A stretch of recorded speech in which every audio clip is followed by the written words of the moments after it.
Hey guys, welcome back to Resistance Chicks, literally Resistance Chicks channel, because that's where you're finding us, unless it's being played back on Mass Faith 3, which it will be. We have been temporarily timed out from live streaming on our Mass Faith 3 channel, so that's why you guys are here with us on our Resistance Chicks channel. So, I'm really excited about today's show, regardless, and I will let you know when we... So, from now on, these are the house rules. We will be going live on Resistance Chicks until further notice. I will let you guys know when that switch happens again. Do you have an email out to YouTube? Of course I do. It's another one of those, it's a very weird scenario. It's not a normal one. We don't have any strikes against our account or anything like that. They've literally just pulled our live streaming ability. And when it comes to those kinds of things, it's very difficult to cut through the YouTube red tape.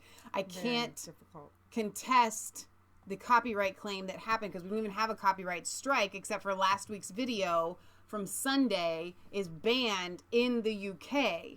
So I can't contest it. It's very, very weird. So they're not clear. Right. They're not clear. They're not clear. All right. So Mattis is out. There actually is a GoFundMe for the wall, which we just talked about. Ironically, isn't that so weird? I mean, how all of a sudden we mentioned it, but it has nothing to do with us. It has everything to do with the fact that everybody had the same thought. Listen, if our government that we pay our taxes to is not going to fund this wall, we the people will fund the wall. Okay, give us a chance. So, this is what it's at $13 million. Wow. 4 days. Oh my gosh. 4 days. Incredible, dude. In a month, the whole wall will be paid for. I know.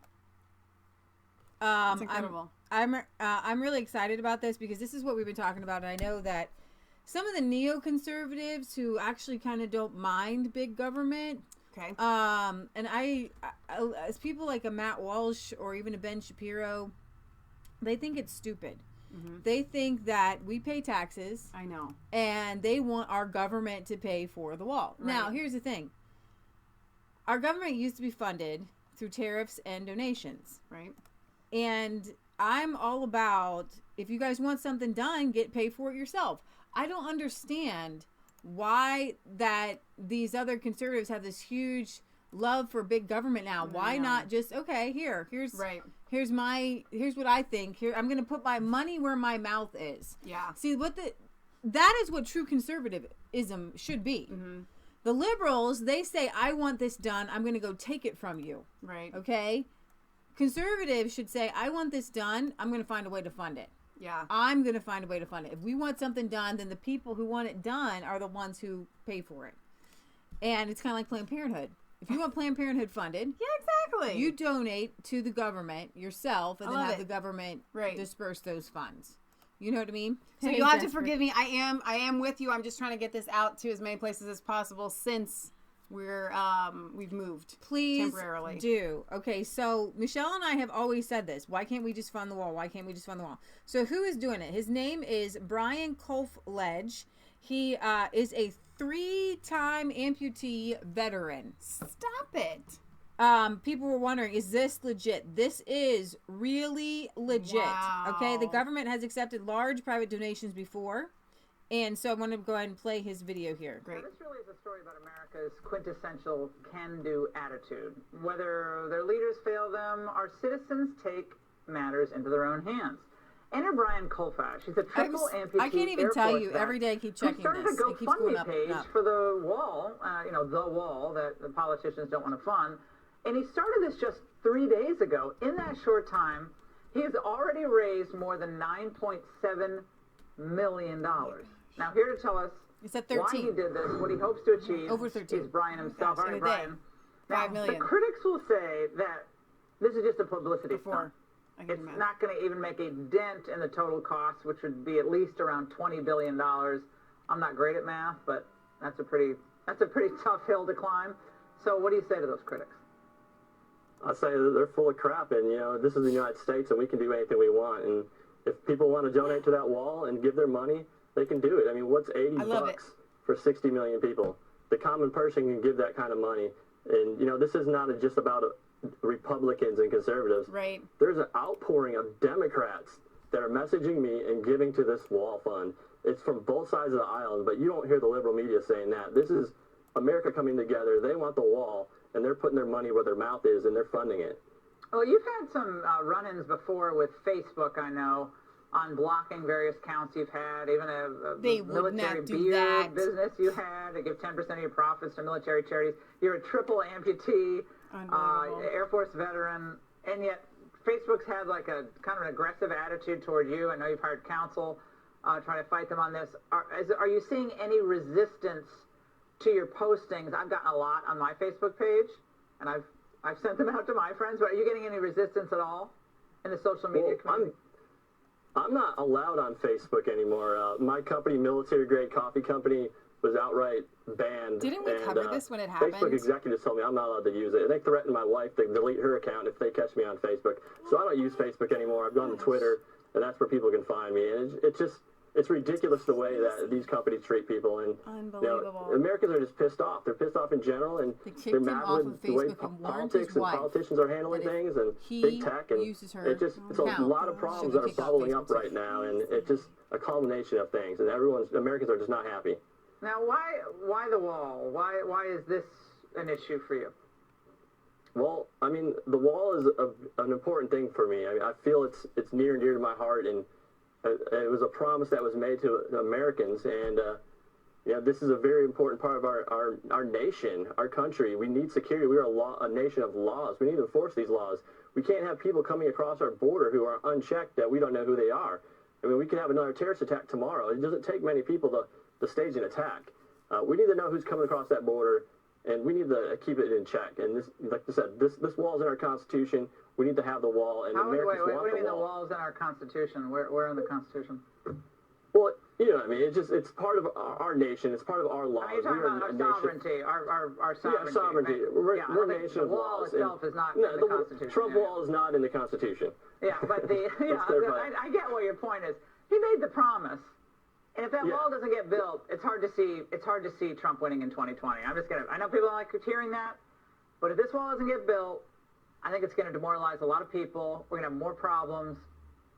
You got to get the thing built. But Mike, Mikhail Gillette, I don't even know who this person is, but it's some singer I guess a lot of people follow, was hitting you pretty hard on Twitter, saying the following: right now in America, people are donating money they don't have to build a wall they don't need to solve a problem that doesn't exist.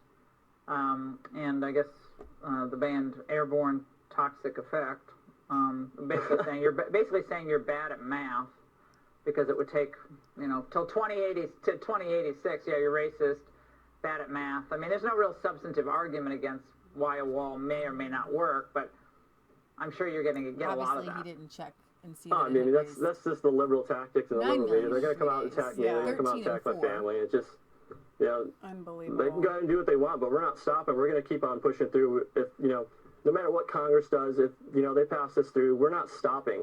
We're going to keep pushing this through. We're going to see what Senate does. We're going to see how this plays out. And Americans aren't happy, and they're going to keep giving to this GoFundMe, and we're going to keep pushing it. $9.7 million. It's one of the top GoFundMe efforts in just 3 days in the United States for the whole year. Brian, we're going to be following this. Thank you for your... So, not only that... Let me get to some comments really quickly. So, Eric Mattis says, I think Ingram is wrong about that. I think the American people know if this wall doesn't get built, it has nothing to do with Trump trying so hard. It has nothing to do with the presidential in 2020. So let's see. Jarhead says, I love the fund, the wall, GoFundMe, as long as the private sector is allowed to spend the money on approved private contractors in construction. If we turn it over to Congress, it will be lost. Interesting. Well, I tell you what, guys. Do you guys remember when we showed you the hilarious, I think it was even last Friday with Trump and Nancy Pelosi and Schumer, and Nancy Pelosi kept saying, you don't have the votes in the House. Right. It passed the House with the wall funding 221 to 176. Oh my God! Blew it out of the water. Holy cow! And Jim Jordan says this. Representative Jim Jordan thanks Brian Kofledge. Your border wall GoFundMe page had a tremendous impact on the House vote. And I think that what I think it was going to take somebody like Brian, who already had the notoriety, who already has put his life and limb on the line for our nation to get this passed. You know what I mean? It could have been any Joe Schmo off the street that tried to make this effort take off. But the fact that it was Brian, who's already met with such a formidable force in Facebook, and he already has the notoriety because of that. And I would like to say, this is going to be covered in my Bible study that I will hopefully get to this week or next week. But sometimes when we're in the midst of really hard things that are going on, it's hard for us to think to ourselves, God may use this for his glory. So when he's attacked on Facebook and it gives him all this notoriety for being attacked on Facebook, they take his company off of Facebook. And yet it could be that God allowed that to happen. And then this could be the result of that. So Brian says, I just received a call from Representative Jim Jordan thanking me and everyone who donated. Wow. He said, we had a tremendous impact on Congress last night. We are altering political history with our movement. And that's the key here, guys. Amazing. What is happening with social media and why we're censored now on Mass Faith 3 and why there is so much censorship is because Twitter, Facebook, tech companies, Google, they don't believe in simple democracy. Sure. They don't believe in the freedom of speech. You're allowed in your tiny little world to say little things, but you're not allowed to affect change. Right. What this one man did, and then in effect, the rest of the patriots who donated, affected political change. Right. Affected the spending bill, which is what we the people, guess what? We're supposed to tell our representatives how we feel about our money being spent, and then they're supposed to vote accordingly. They're not supposed to come and say, this is what we're doing with your money. Right. But that's the way it's been run for the past 100 years since Woodrow Wilson decided, hey, we're going to just we're going to implement an income tax. Right. We're going to create a Federal Reserve, and we're going to get it through at Christmas time. So I'm trying to find treats for Sydney because she's crying. Yeah, she is crying. So Donald Trump, I need you to see his tweet here, Michelle. Look at this. A design of our steel slat barrier, which is totally effective while at the same time beautiful, with spikes. Oh my gosh! At the top. I'm hearing Nancy Pelosi shifting her teeth in her mouth. It's immoral. This is immoral. Because the people need to come over the wall. What if we need to go over the wall? Okay, but here's the thing. I love what he's trying to pull with them because they keep saying a wall is immoral, but we don't mind barriers and we don't mind fences. So he's like, it's a steel slat barrier. We can change what you call it. It's a wall, but let's just call it a steel slat barrier. Oh, you know what I mean? My goodness. Can we just call it whatever you want to call it? I love it. Steel slat barrier. Call it whatever you want to call it. I love that. Oh my goodness. Oh my goodness. Oh my goodness. Let's see. Donald Trump on Twitter just 6 minutes ago. Some of the many bills that I am signing in the Oval Office right now canceled my trip on Air Force One to Florida while we wait to see if the Democrats will help us protect American southern border. There he is with his stack of bills. Oh my gosh, that's hilarious. Look at his face there. I don't know if you guys can see it. Here, got it. Oh my! He's just Can I just say for a second? I have a feeling this might have been Trump's idea. I got an idea. Get a picture of me. This is what I'm going to tweet out. I think it's great. It's fantastic. Hey, steel can be electrified. Britt Baza says. Today it was my honor to sign in the law H.R. 7213, the Countering Weapons of Mass Destruction Act of 2018. The act redesignates the DHS Government Domestic Nuclear Detention Office as the Countering Weapons of Mass Destruction's Office. Okay. So then today he signed in the First Step Act, a monumental bipartisan win for the American people, he says. Things are happening that haven't happened in our government for a long time. The other night, as you know, we had a vote on border security, and I think we want to discuss this just for a second. But the House of Representatives voted 217 to 185. Okay, I got the numbers wrong. Strong border security. No, it was. And I the read money 221 to necessary to take care of the barrier, wall, or steel slats, whatever you want to call it. It's all the same. Whatever you want to call it. And it was a tremendous evening for the Republicans, to be honest with you, because the level of spirit, the level of happiness. A lot of people came out, they said they have never seen, one man in particular, he's been there for over 20 years, he said, I've never seen spirit or enthusiasm like this. They came from all parts of the country. A couple of them came from other parts outside, so I say all parts of the world, in order to vote. And they voted, and it was an incredible vote. And we were told that you would never get the House to vote. Well, we were able to get the House to vote.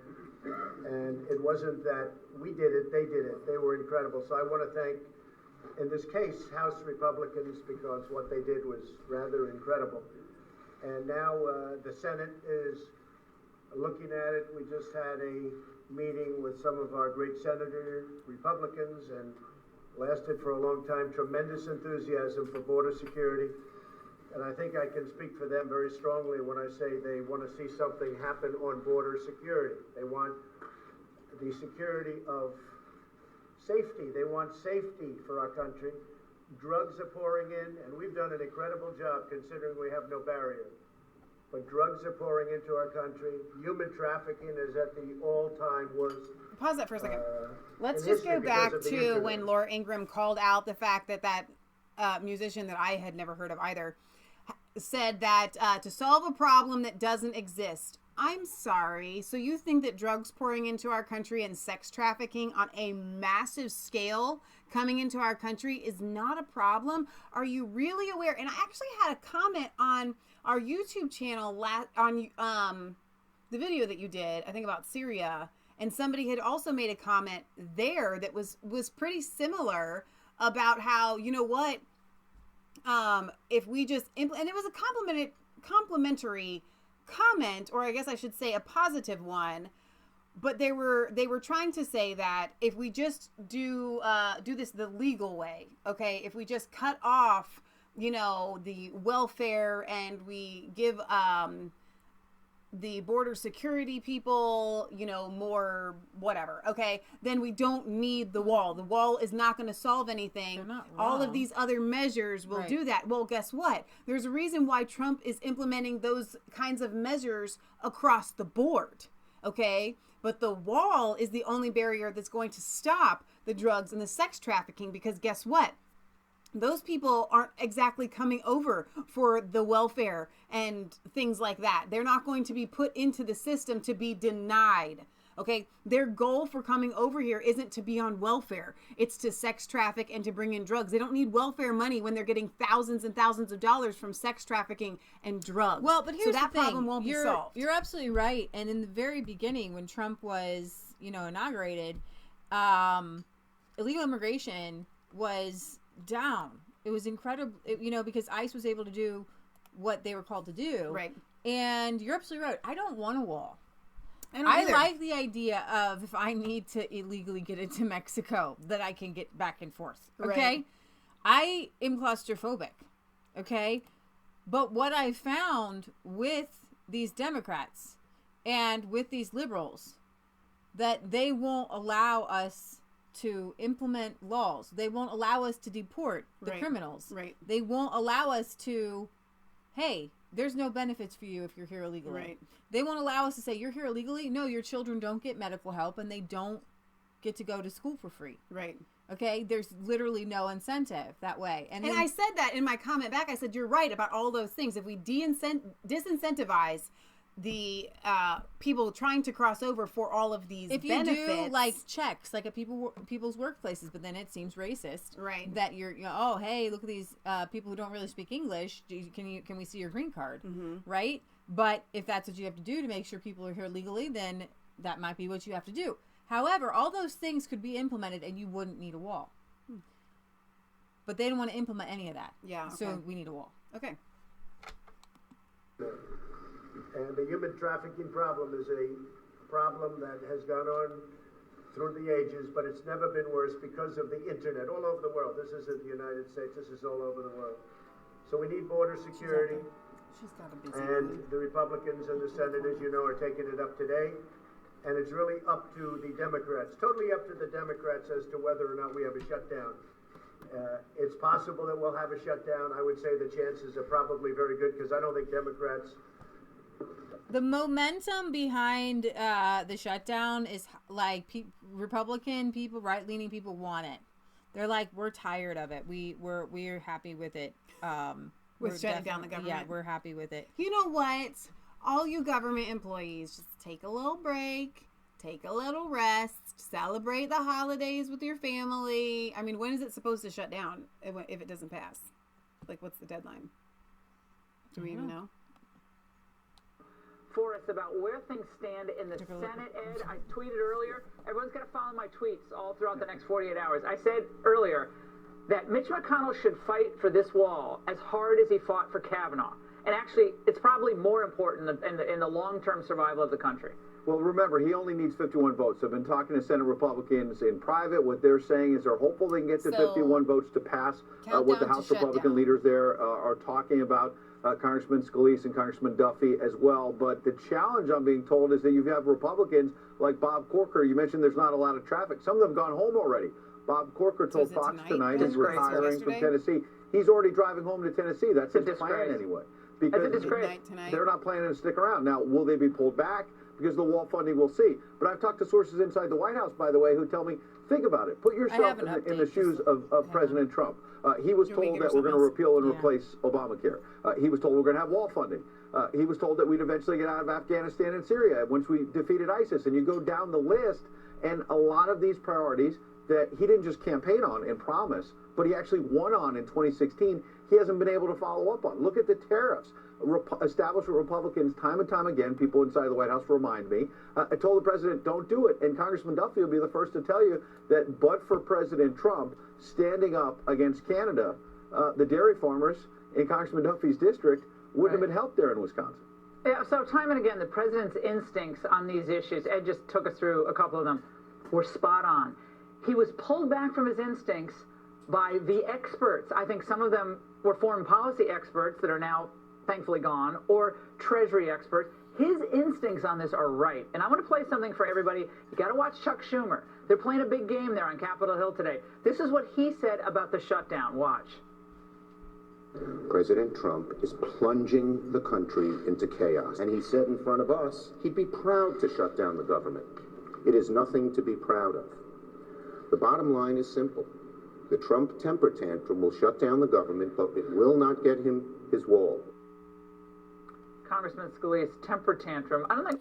So here's the thing. What they accuse you of is what you're guilty of. They're the ones that are having the biggest temper tantrum ever. That's what they're Can I just explain to you? This is Dr. Rand Paul releases his Festivus edition of the Waste Report. So when we're talking about $5 billion, we need to recognize the waste that is spent and he did in this the for us last $22 year. trillion debt that we already have. Okay? So today, U.S. Senator Rand Paul, chairman of the Federal Spending Oversight and Emergency Management Subcommittee, released his 2018 Festivus edition of the Waste Report, an ongoing project cataloging egregious examples of waste within the government. Dr. Paul's Festivus Waste Report, now in its fourth year, shines a spotlight on some of the wasteful spending and misplaced priorities that have helped the federal government place taxpayers on the hook for a debt that is rapidly closing in on $22 trillion. Highlights include providing over $76 million in stipends to soldiers in the Somali National Army, devoting over $650,000 to develop a drama series to air in Afghanistan. What? Spending up to $1 million on helping support and develop the legislative process in Libya, which they're selling slaves on the market there, so I'm not sure how that's working.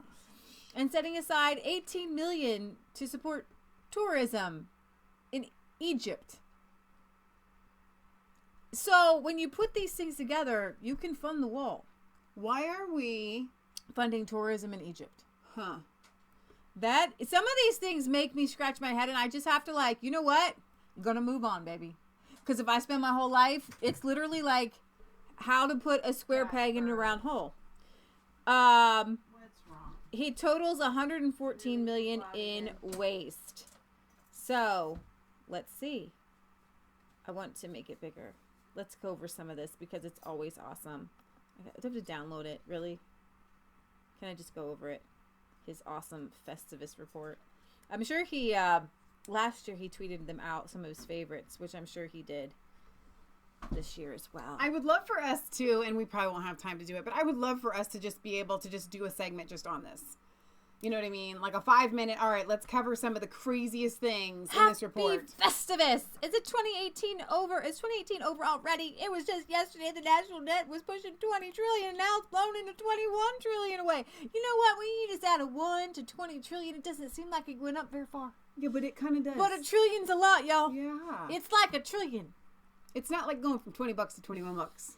No. Trillion's big number, baby. Big number. Right. What a year. While superhero movies kept dominating the box office with hits like Black Panther and Infinity War, there were many changes. Roseanne came back for a little bit. The Spice Girls reunited, and the Cleveland Browns even won a football game. The waste report changed too. In past years, we published cases of wasteful spending one by one, compiling each at Festivus. Now we're saying thank you next to that format and adopting a more traditional style and to better expose the magnitude of government foibles and continue documenting the inventive ways the government wastes hardworking Americans' tax dollars. Don't fret, the waste report isn't going fully annual. It will now instead be seasonal and bundled all together in an airing of grievances at Festivus. So here we are. Another year passed, another year to forget. A government shutdown resolved by hiking spending, nuked budget caps, a debt over 21 trillion in Congress okayed 1.3 trillion in new spending, all in the first 3 months. An October 2018 report from the Congressional Budget Office showed net interest payments on the debt for the fiscal year at $371 billion. Wow, if you divide 371 by 60, what do you get? You get like 60. 6. You get 6. That means we could fully fund 6 full big giant walls with just the debt on our national interest. Whoa! Interest on our national debt. That's what I said. The debt on our national interest. Yeah. You mean the the interest on our national debt. See, sometimes I speak dyslexic, but my sister here knows how to translate. Good thing I don't go solo that often, because you guys have to translate for me, my dyslexic They speaking. probably all heard you correctly. $62 billion more than payments in the fiscal year of 2017. Oh my gosh.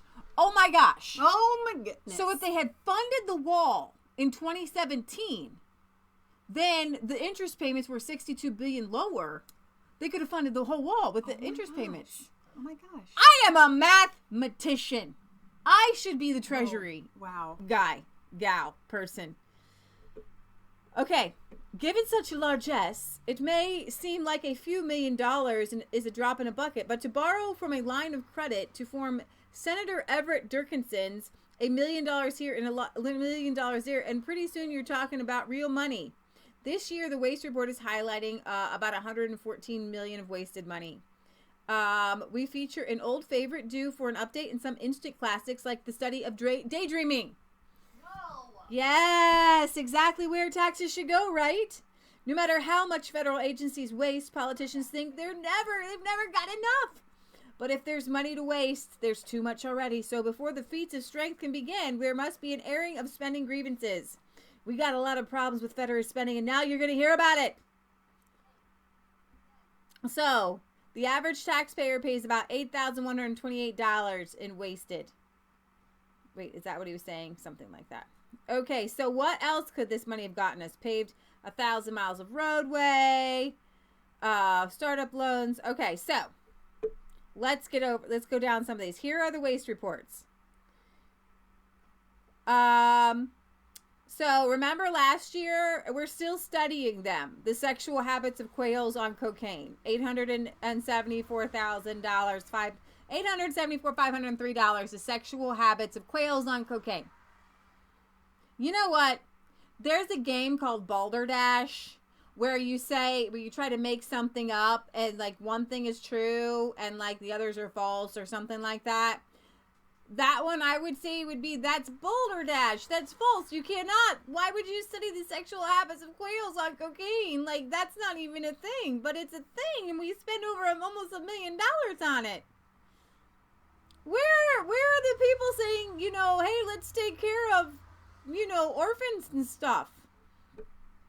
Funded a fictionalized opera about Prince Harry for $15,000. Made videos marketing U.S. colleges to Indian students, $75,000. Blew leaf blowers at lizards for $75,000. How are leaf blowers going to affect our lizards? Let's study it. 75 grand, baby. Supported legislative priorities in Libya, $1 million. Not going very well there. Put on plays in Afghanistan for $200,000. That's a lot of props. That's a lot of costumes for those baka boys in Afghanistan. Studied horse and donkey hunting on the ancient Anatolian Peninsula for $361,000. Horse and donkey hunting. Who's hunting horses and donkeys? I don't understand. I don't know. They didn't give any details.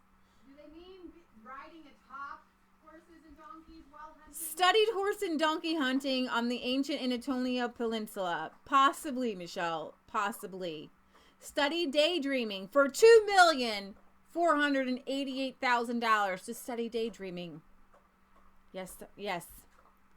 Conceptualized games in India for $50,000, Alex. Paid for museum trips in Bosnia and Herzegovina. You know what? This is one of those made-up countries that they put in the Hallmark movies.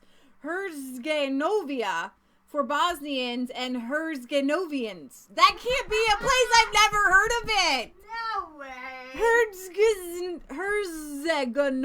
Okay, you know what? I think that we could probably fund the wall if we cut out all funding for countries that no one has ever heard of. Oh my gosh. I think that's an excellent idea. Taught female entrepreneurs in India how to vlog for 50 grand. Why are we just randomly giving people in India? I don't understand. Support asset seizure programs in Paraguay for $400,000, Alex. Wow. So I guess we'll stop there, but this is one of my favorite things in the entire world to do is this festival. I wish I didn't have to have missed it because the dogs were going crazy with their old age. So fun. Thank Could you, we Rand study? Paul. Maybe we could fund studying making how to make dogs do better with pottying when they're old. That's good. You know what? We're going to take a commercial break for happy news. This has been all over the news. This is a young girl whose inoperable brain tumor suddenly disappears for Christmas. Oh my gosh. Jesus healed this baby. Amen. Riding on the back of a horse, doing what she loves.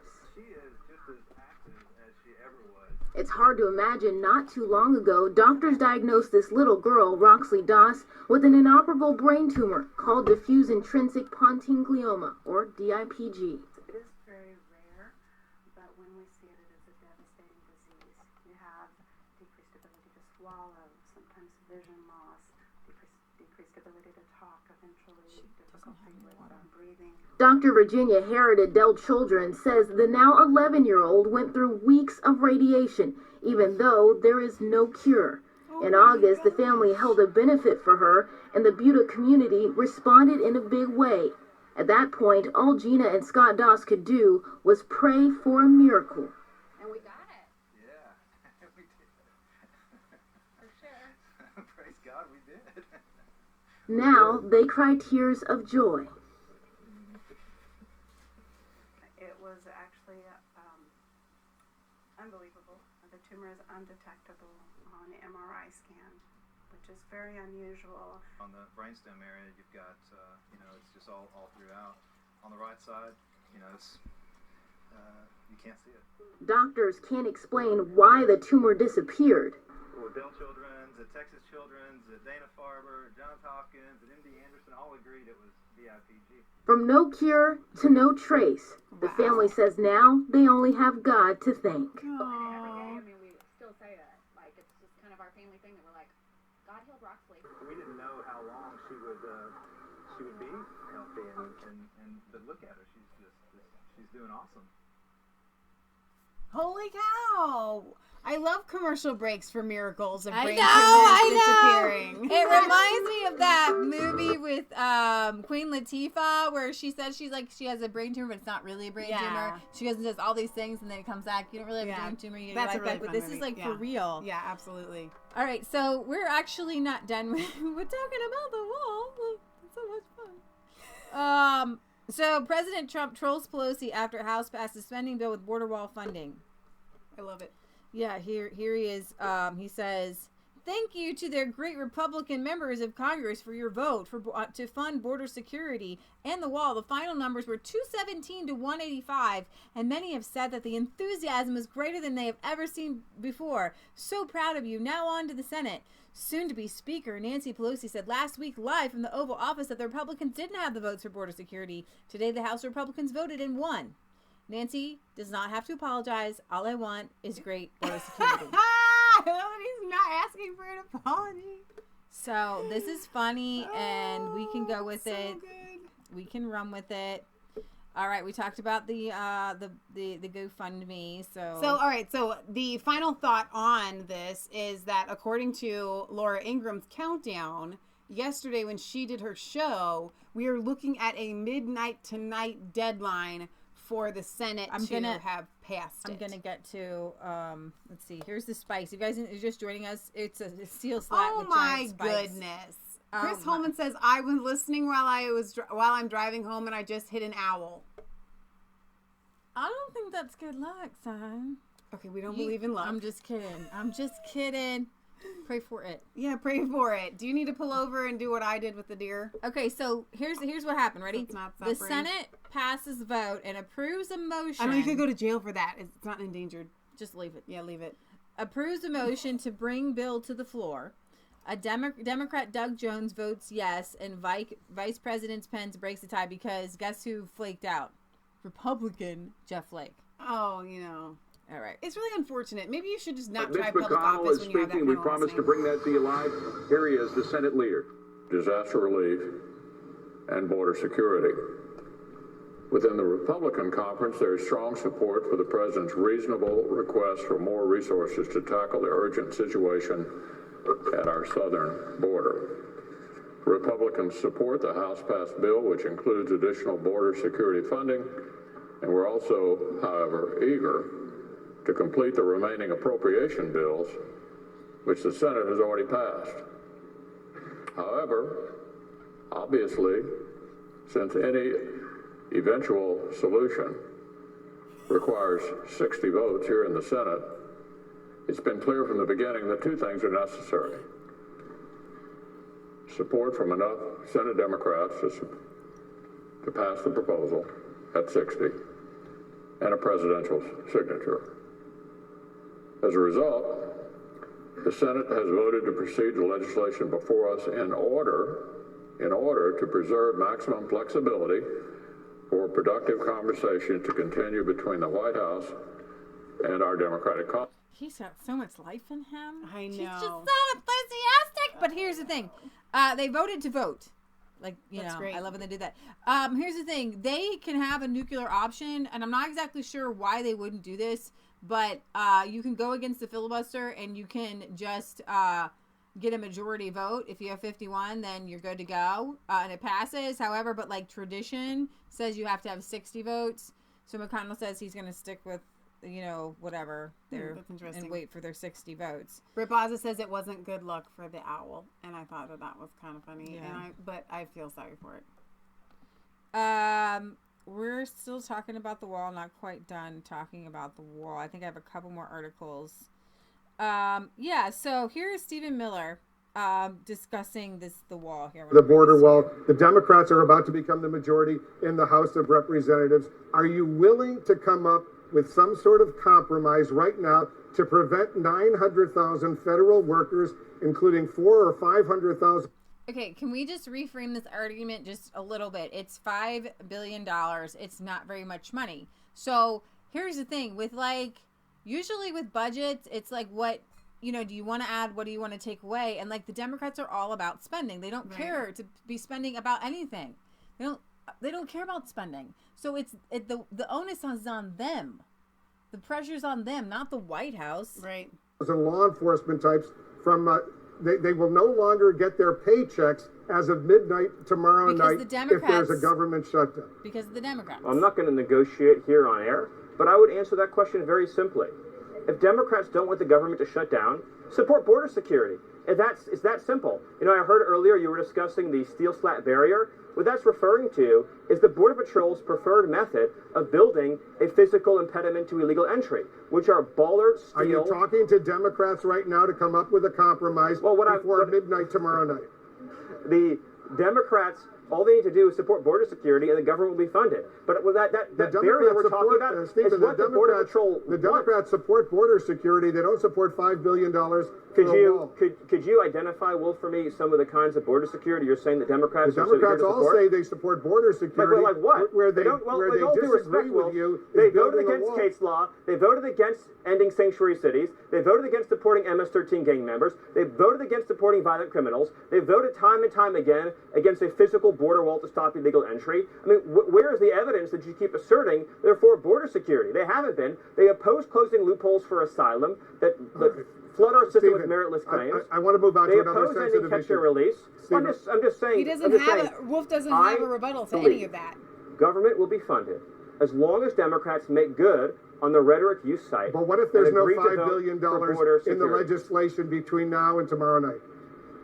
We'll see what happens, Wolf, but I believe that hopefully some Democrats will come to their senses. You know, but are you open to a compromise with the Democrats? Are you open to a compromise that doesn't include the $5 billion? We could cut that. We want a bill that keeps America safe. The president has been clear about that in his remarks today at the signing ceremony for the Farm Bill. And I'm not going to negotiate with you here on air. The House is going to pass the bill and send it to the Senate, and we'll see what happens next. But you know, when you say we'll see what happens, is that a good enough answer for the nearly 1 million federal workers, many of them law enforcement types, who are not going to get a paycheck after midnight tomorrow night? That's a question for the Senate Democrats, and especially for Chuck Schumer, who apparently at Nancy Pelosi's bidding rescinded their support for a bill that funds border security only a few weeks ago. Well, why not have a temporary measure, at least keep these people working, especially as we're getting closer and closer to Christmas?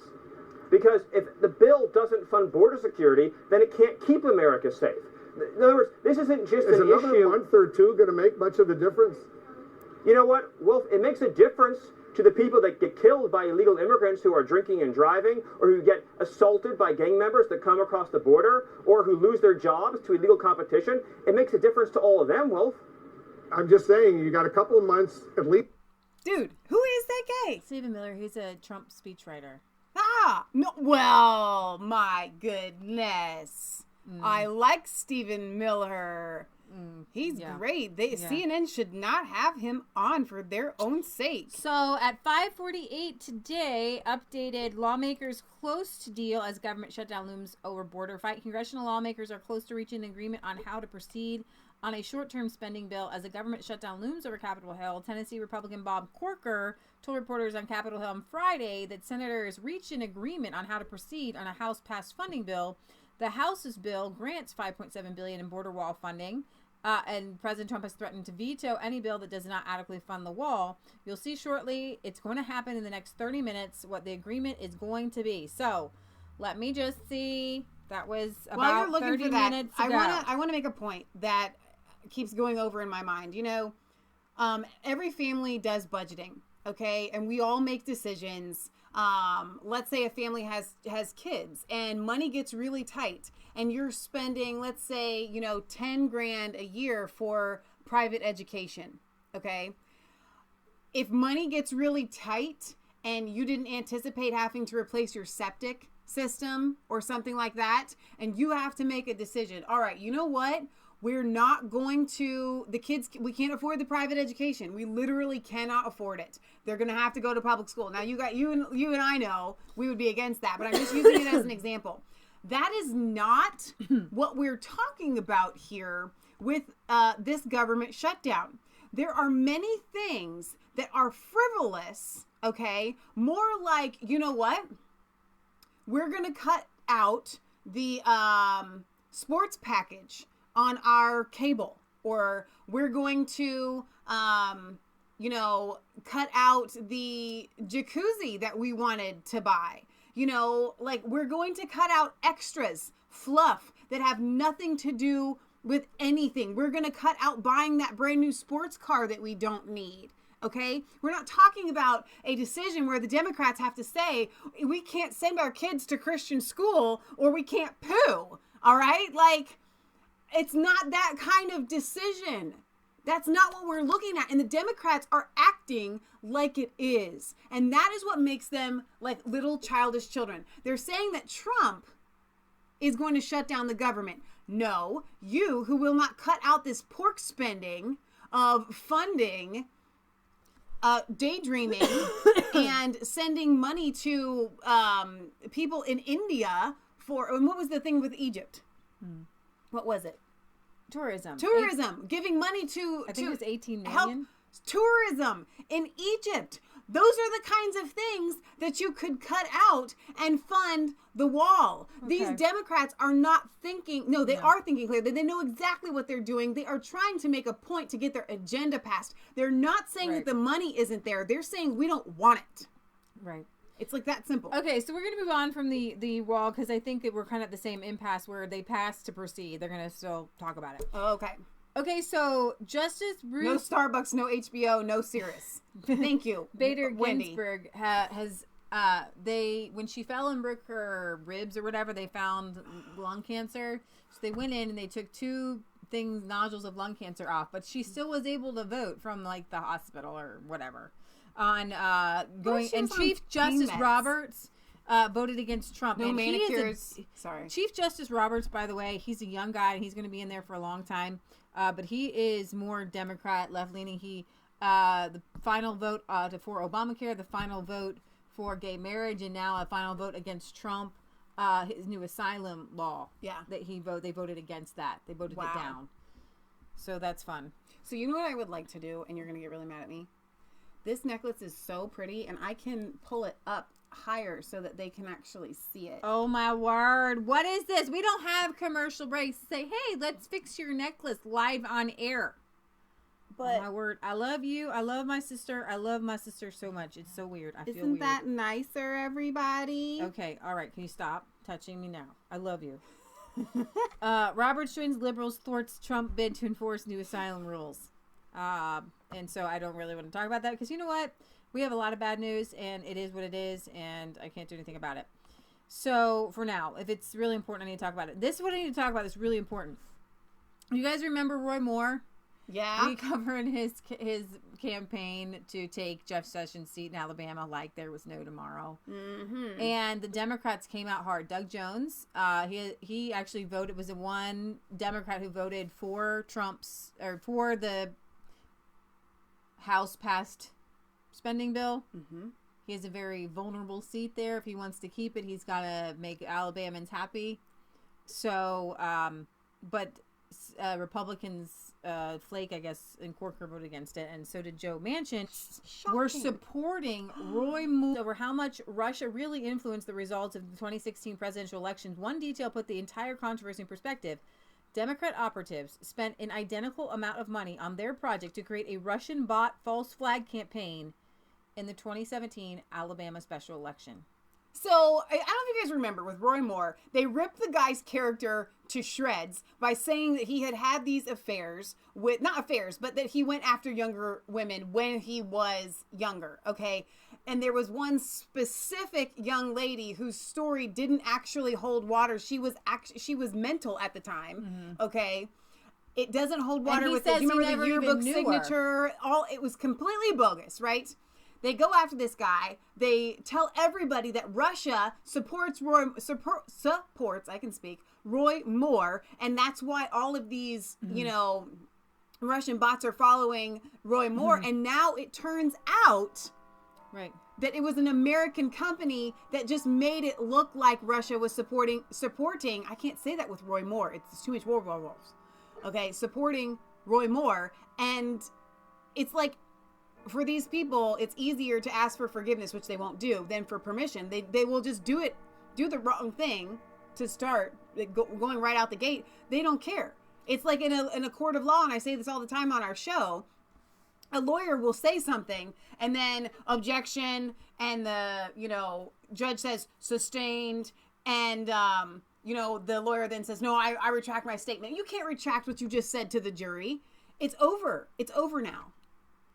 Multiple reports detailed the Russian government-backed internet research agencies spent up to $100,000 on Facebook advertisements throughout their entire disinformation operation. As Daily Caller News Foundation reported Wednesday, billionaire-backed Democrats created more than 100,000 Russian-language accounts that followed Roy Moore's Twitter account overnight. Wow. The group of Democrats behind the elaborate false flag operation, have you ever heard of the boy who cries wolf? Mm-hmm. As described in an internal report obtained by the New York Times, also created conservative Facebook accounts for the purpose of convincing voters not to support Republican candidate Roy Moore.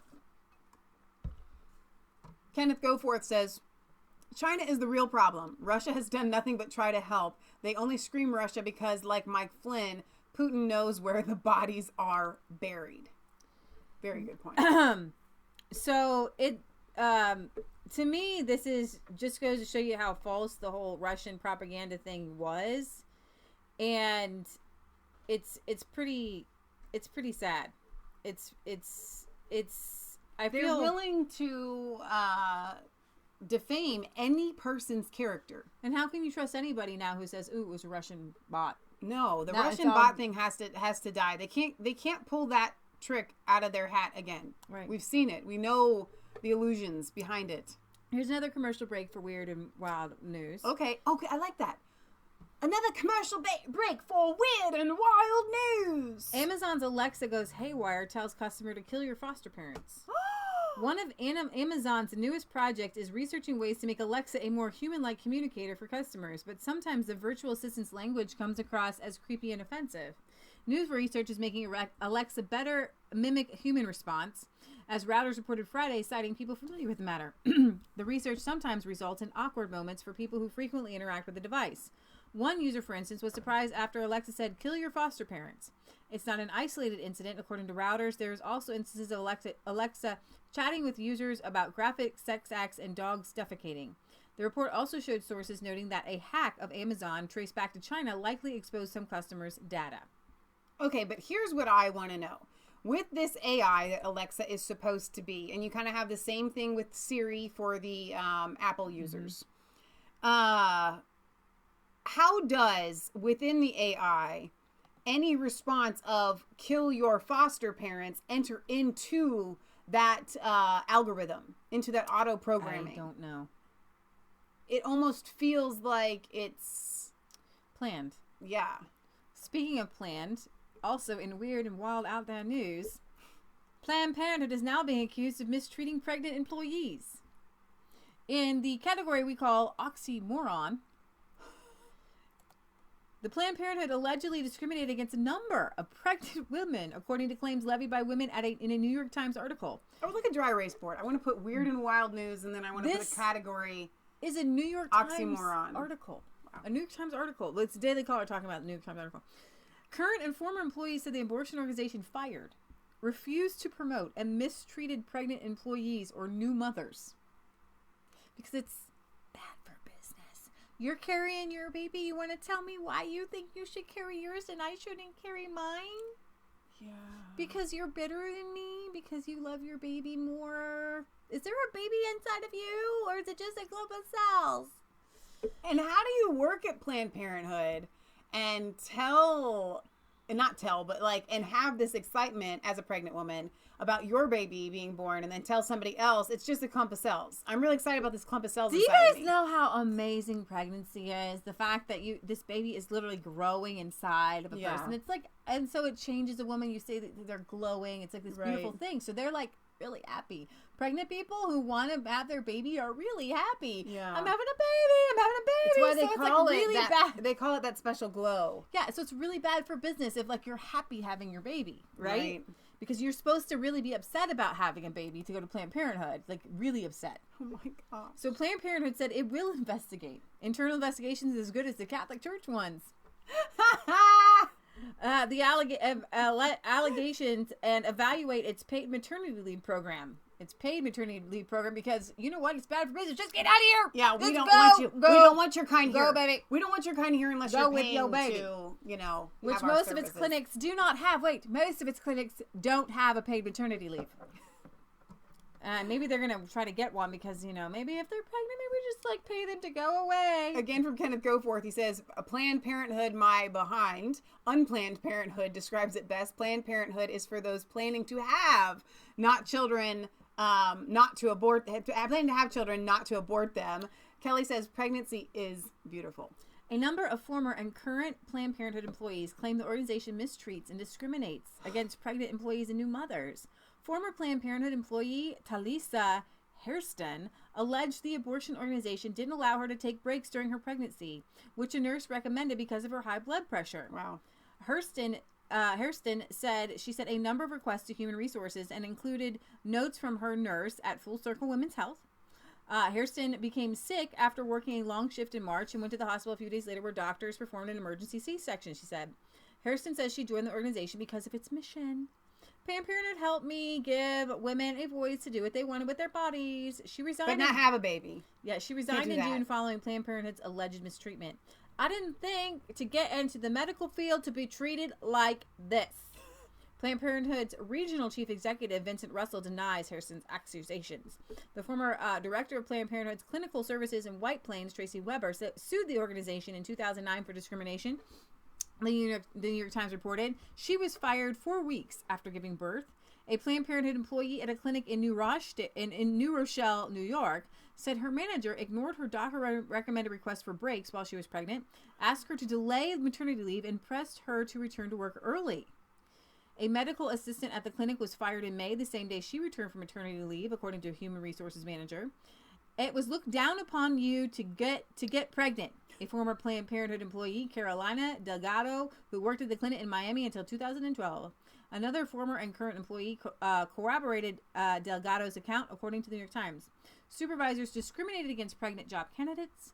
According to a former hiring manager at a Planned Parenthood in California, pregnant mothers working at the abortion organization did not get promoted. They are anti-children. It is illegal to discriminate against a woman because or on the basis of pregnancy, childbirth, or related medical conditions. So this whole like women's movement, it's just a farce. It's just a fake. Oh my gosh. Good. One more fake there. This would be a good time to insert our promoting of the review that we did on the Kermit Gosnell movie. And I want you guys to go back to the archives of our movies. Just put in Kermit Gosnell and it'll come up on either Resistance Chicks channel or our Mass Faith 3 channel. And I want you to watch it and I want you to share that video because what our review of it does and what the film does is it showcases the nefarious lies that have been spread about the abortion industry at large. Okay, they let you believe, they lead you to believe that they're doing this for women's health, but they don't care about the health of the woman. It's that simple. So now I want to go on to, this is kind of a big deal. General Mattis has been kind of a stoic, Mad Dog Mattis, strong side to President Trump when he chose General Mattis as the Secretary of Defense. Everybody cheered. However, he's always been obviously a neoconservative. He's for endless wars in Syria and Afghanistan. Yeah. And Trump, not only is he pulling out of Syria, but he's also, I guess, pulling out troops out of Afghanistan as well. Hot dog. Well, you have people like Britt Hume on Twitter bantering back and forth on how it's not called endless wars to keep troops stationed places permanently.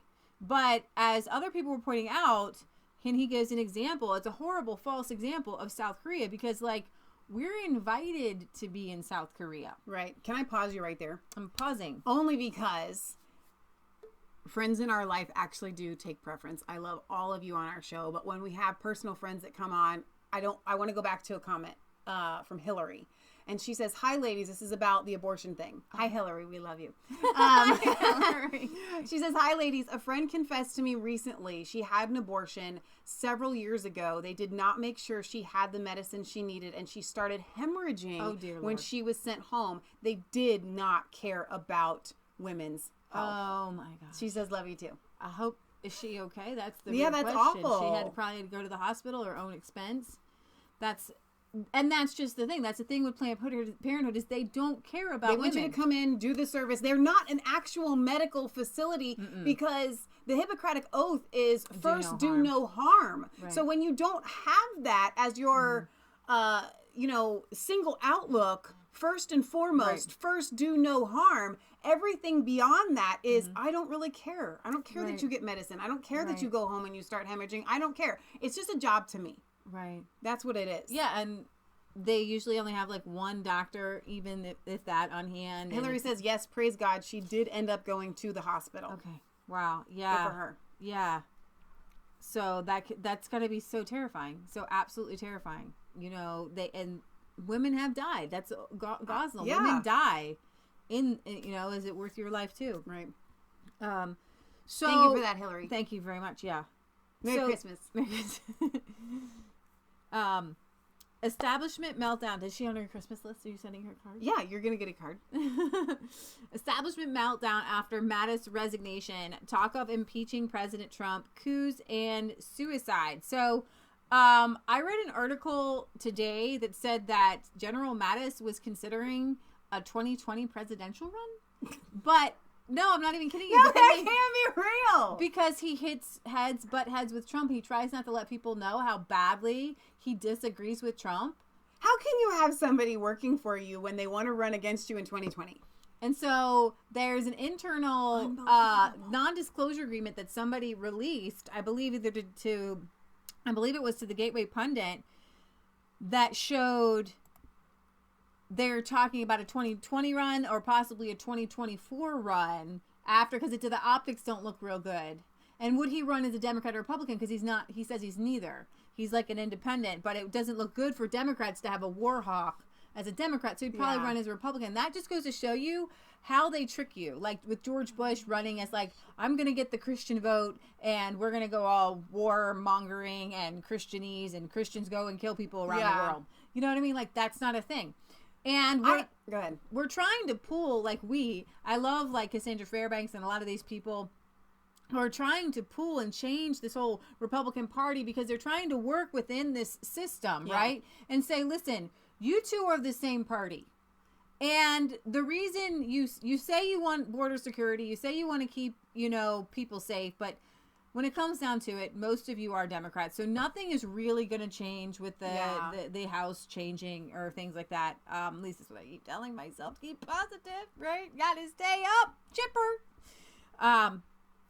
So with this Mattis resignation, you see everyone on the neocons on the right, the establishment on the right, even Lindsey Graham, and everybody, ABC, NBC. Oh my gosh, Mattis. And what is he resigning over? Specifically, he talks about not getting along, not having the same vision as Trump, but on his political moves, specifically zeroing in on Syria. Okay. And pulling out of Syria, because guess what? There is an end game, there is an end game in Syria. Remember, Syria was part of the 7 countries in 5 years. Right. That our government, our CIA had decided we are going to go and overthrow. And they've done 5. Syria and Iran were last. Look at what's happened in Libya. America was never supposed to be a nation that topples governments, that just goes in. And guess what, guys? It's not what we are not the world's peacemaker. Or police. We are not the world's police. And when we were talking about having a base in South Korea, that's different than being in Syria because we're invited. Exactly. And they want us there in South Korea. We have it's a strategic partnership. Yeah. In Syria, we just showed up. Syria didn't invite us. Syria didn't want there. And in fact, we were backing troops fighting Bashar al-Assad, fighting the Syrians. And we showed you guys that under Assad, they're celebrating Christmas. Yeah. There's peace. If you guys missed that harmony. Show last week, you can find it on Facebook Live, just FYI. If it's blocked for you in the UK, such a great show, you guys. I was so excited to do that show on Resistance Chicks channel on Facebook. It was such a fantastic show. I got to tell you, having it taken down in the UK, not being able to see it, it's a British show, it's a UK show, it's a Euro show. The fact that you can't see it there, the fact that it's taken us off from being live, we're gonna be a little bit more careful with showing any more BBC videos. Channel 4 and Channel 5 tend to go after you pretty hard. We just won't do it. But the establishment is melting down after the sudden resignation of Secretary of Defense James Mattis on Thursday. Talk of impeachment, coups, and suicide abound over fears that Mattis was the last adult keeping President Trump in check. What that means is he was the last, they feel, Trump has been clearing it out. Like, he brought in all those people that were recommended. Yeah. Hey, this guy's a Mad Dog Mattis. Hey, I want a great war general, and he knows what he's doing. Yeah. General Flynn, the reason they had to get General Flynn, because he was not deep state. So, Mattis, put him in there, deep state. Well, he also wasn't war happy. Right. Exactly. So, Kelly's out, and Mattis is out. And who he is as appointing this Barr guy, BARR, as Attorney General, he's not deep state. He penned a letter to the Department of Justice saying that the Mueller investigation is a very dangerous precedent against presidential powers. Wow. So, New York Times, Mattis quits after Trump's retreat on Syria. The New York Times banner headline on Mattis's resignation. Former AFP White House reporter Andrew Beatty wrote that nearly anywhere else Trump would forced out of office by a military coup. Syria withdrawal, Afghanistan drawdown, Mattis gone, government shutdown looming, president making decisions on the fly. Almost in any other place in the world, the guys in camouflage should be at the TV station by now. Oh, sure, the government, actually, Trump's doing things that are legal and in the Constitution and his campaign promises, and he actually tried to come out of Syria a while back, and people were like, no, just stay, and then he's like, no, it's time now, we've defeated ISIS, it's time to come out now. Why these neocons want to stay so badly in Syria? They're not telling you, but it probably has to do with greenbacks, money, and oil, and nothing to do with your safety or mine. Or the Middle East. Right. The Middle East is always going to be a dangerous place. They're always going to be warring. It's like being in California with no rain for 20 years and all these downed trees that nobody clears up. Somebody drops a match, it's just going to light a fire, honey. It's called the Middle East. It just is not stable. It's like volcanic ring, okay? Fire just can go off at any time. Okay, so conservative commentator Eric Erickson, passive-aggressively called for a coup. If we lived in a lesser country than our great nation, today is the day we really would be talking about a military coup. Soldiers down to the enlisted ranks are raising hell about the president's Syria decision. I don't think so. No, because I got a problem with this whole military coup thing that they keep talking about.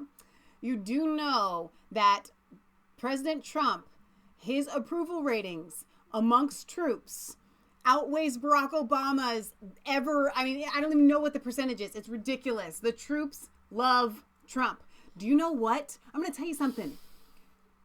Being a soldier isn't exactly like if we aren't at war, then we're out of a job. They don't want to go to war. They don't want to be away from their families. They don't want to be in countries doing things that we aren't supposed to do. I'm so excited about this because they're going to be happy that Trump's pulling out of Syria. They don't want to be there.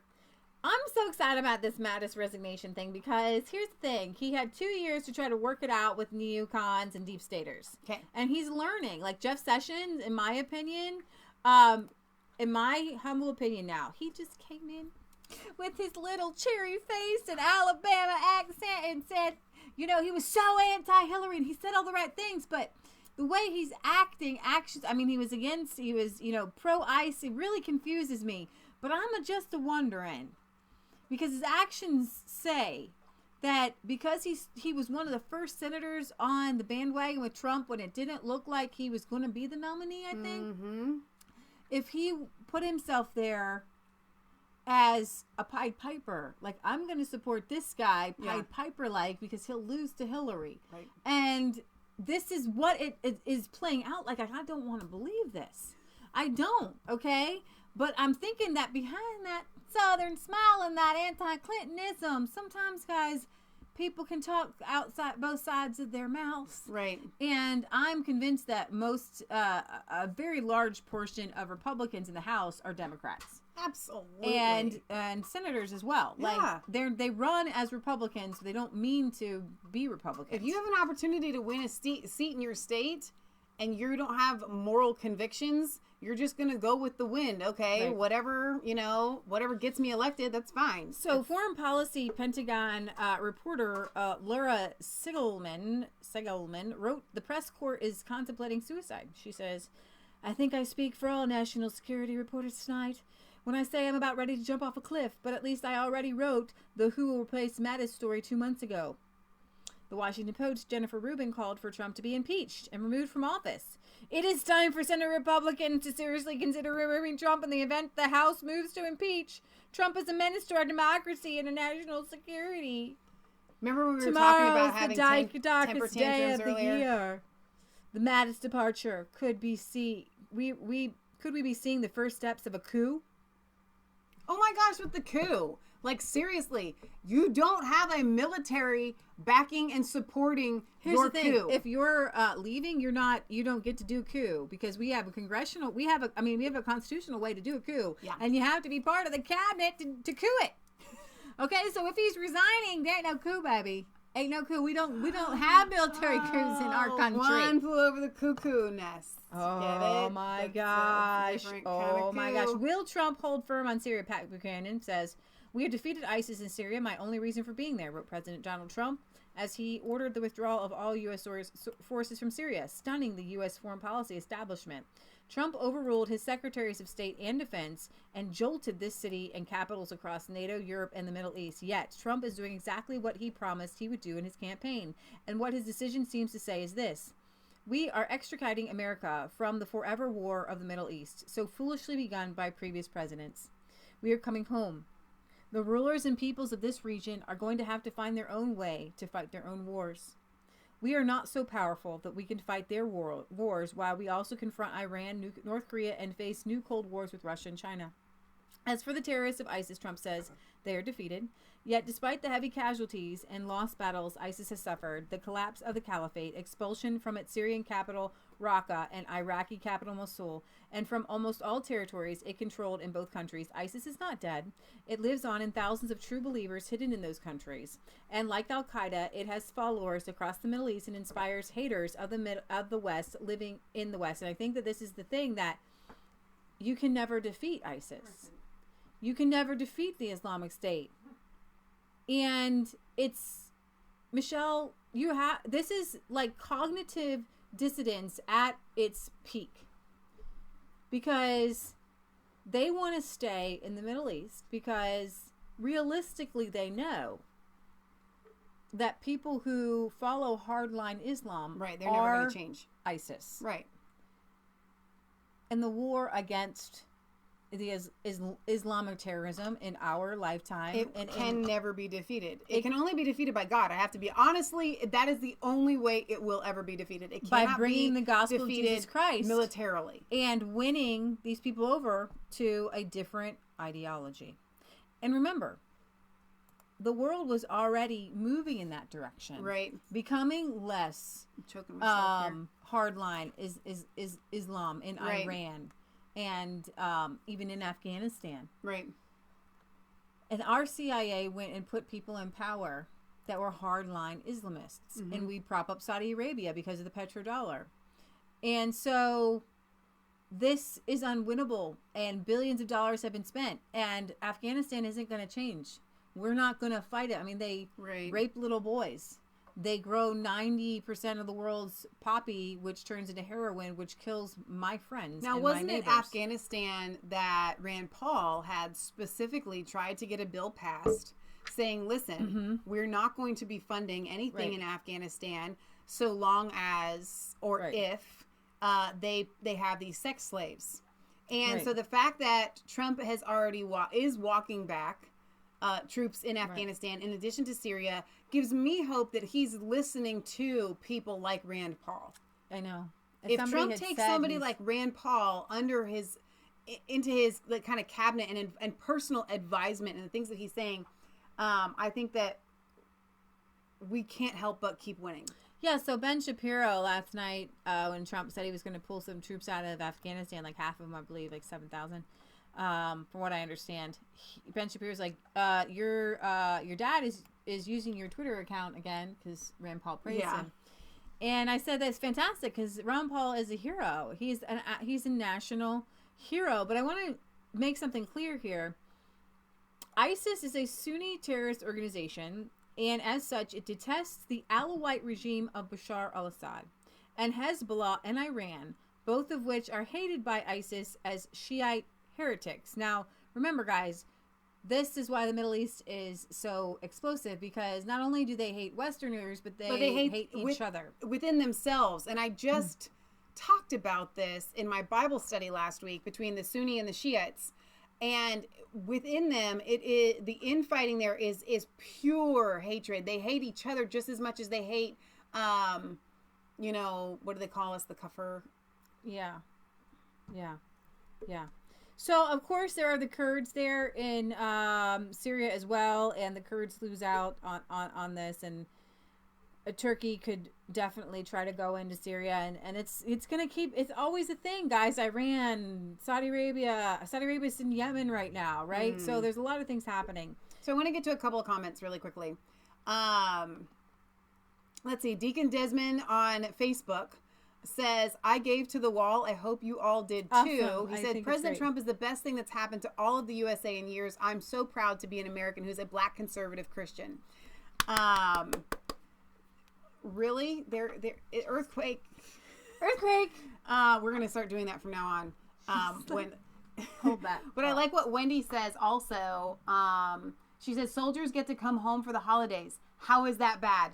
Let them rebuild their own. So when Trump is pulling out of Syria, that translates directly to troops coming home. That is a very, very, very good thing. Now, back to our Planned Parenthood topic. I thought this was great, and I wanted to go back to it. French Tutu says, my fiance promised to take me to protest outside Planned Parenthood if I married him. I said yes. I thought that was cute. That is a match made in heaven. It is. That's a match made in heaven right there. Right. Already doing some true social justice worrying together. All right. Time for another weird and wild news out there. Remember this guy, Jack Phillips? He's already been hit with the lesbians who cornered him as the only market that they could get a cake made out of. Right. Well, it seems that he's the place. Not true, by the way. He's the only place to get cakes made. In Anywhere? all of Colorado. Oh, really? All of Colorado. That's incredible. Twitter users unleashed a tidal wave of support this week as Colorado baker Jack Phillips of Masterpiece Cake Shop, who won the Supreme Court, after refusing to bake a cake affirming a same-sex wedding because it would violate his Christian faith. The state of Colorado filed a complaint accusing him of discrimination, and the Supreme Court ruled his faith was unconstitutionally treated with hostility. Now he's back in court. After Colorado renewed its intolerance of his faith, accusing him of refusing to affirm a gender change celebration. So, of course, everyone knows how famous he is. So they went to him just to punish him again. Wow. So, Twitter is not having it, even gay people. I have to wonder what the cakes from this place taste like at this point. They must be amazing. Pointing out Colorado's new prosecution, she added, maybe he couldn't make a cake that turned into a pie. Funny how these people keep coming to Masterpiece Cake hang Shop. on. Whoa. That's a mic drop. Oh. You know, it's a gender change. Okay? He couldn't make a cake that will just all of a sudden become a pie. Pie and cake are two different things, biologically speaking. Funny how these people keep coming to Masterpiece Cake Shop knowing the owner is a Christian who refused to make a cake for a same-sex wedding. There are other bakers, you know. So ironic. It seems like these people are targeting him for his religious beliefs or something, added Twitter user Ironic Glasses. But that can't be right because I've been assured for years that the LGBTQ is all about live and let live. Diversity means forcing other people to believe what you do while not having to honor and respect other beliefs. Others charge harassment, and Nuclear Dave pointed out it's almost as if people don't actually want a cake. What they want is to force their perverted beliefs on others. In the case over Phillips' refusal to use his artistry for same-sex weddings, one member of the Colorado Civil Rights Commission compared the baker to a Nazi. Somebody says completely intentional to destroy his business. The problem with libs is that they can't let well enough alone. Win or lose, you must be destroyed. Wow. Yeah. I think I'm going to save this article for Sunday because it happened in Germany. Germany has, I'm going to give you a little tidbit. Germany has a magazine, a liberal magazine called Der Spiegel. It turns out that Klaas Rutulis at Germany's far-left Der Spiegel magazine fabricated a ton of his stories. He got caught after he trashed Trump supporters in a recent piece, and he just made it all up. Using people's real names. Oh my, you can't do that. But That's defamation of character. What several, kind of laws are there in Germany for that? He made up stories and invented protagonists, and a lot of them were like, you know, a lot of them were against rednecks and deplorables and things like that. So it's pretty crazy. Let's see. We're back over here. Thomas Massey. He's awesome. I love Thomas Massey. We call him our adopted congressman. Yeah, he's from Kentucky, which is south of us. Everybody's mad at Thomas Massey because he's slowing down the end-of-the-year votes and protests. Republican Thomas Massey of Kentucky is upsetting members of the House of Representatives on both sides of the aisle by demanding end-of-the-year voting be done by roll call rather than streamlining the process via voice votes. They've suspended my right to get a vote on matters of war, so I'm exercising my right to get a vote on everything else.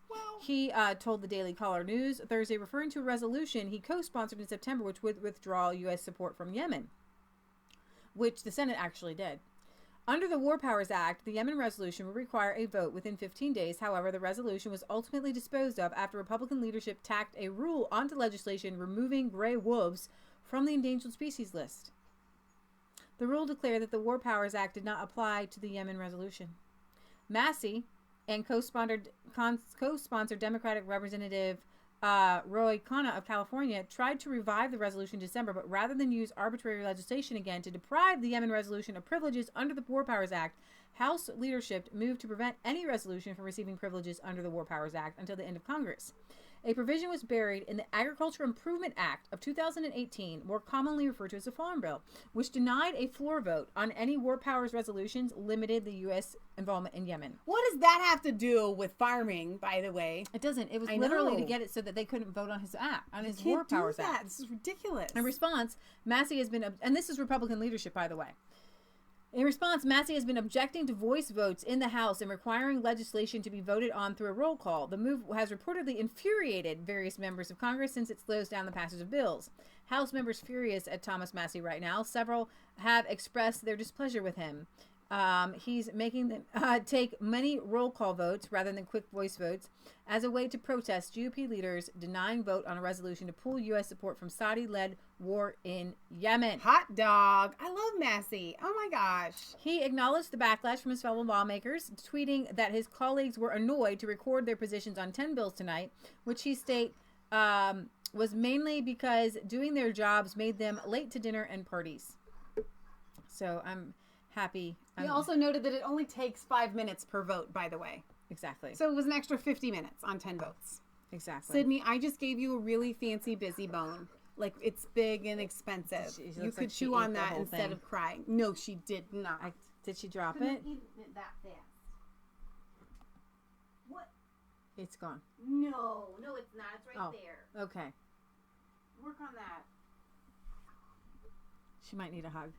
All right. Dem Representative Gutierrez storms out of hearing with DHS Secretary Kirstjen Nielsen. Illinois Democrat Representative Luis Gutierrez stormed out of a hearing on Thursday after accusing the Department of Homeland Security of being a liar, but basically brings in the Christianity and saying, you know, Jesus, the DHS would kill Jesus. In Mexico, until their immigration case is heard before an American judge. Homeland Security Secretary Kirstjen Nielsen defending that new policy on Capitol Hill. The policy is to keep people in Mexico until they have their asylum case heard. And facing significant pushback from Democratic lawmakers. Here's a fiery exchange between Nielsen and Congressman Luis Gutierrez. Shame on everybody that separates children and allows them to stay at the other side of the border, fearing death, fearing hunger, fearing sickness. Fearing death, hunger, and sickness in Mexico. Shame on us. Shame for on wearing our badge of Christianity during Christmas and allow the secretary to come here and lie. Thank you. Time of gentleman has expired. If the secretary would care to respond to any of that. Only then to say that calling me a liar are fighting words. I'm not a liar. We've never had a policy for family separation. I'm happy to walk the gentleman through it again.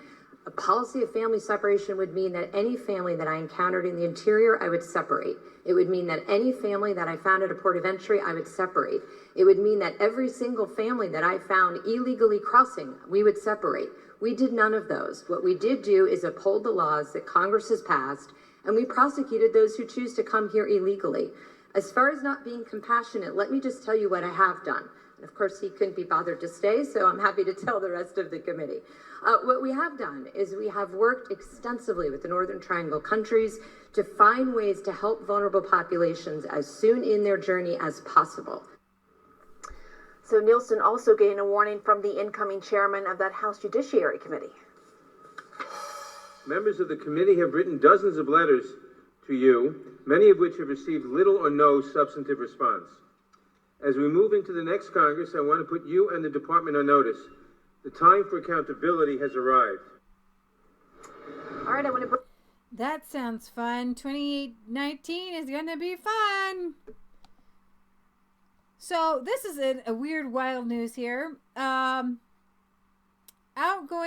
Senator Claire McCaskill, who lost to Republican Josh...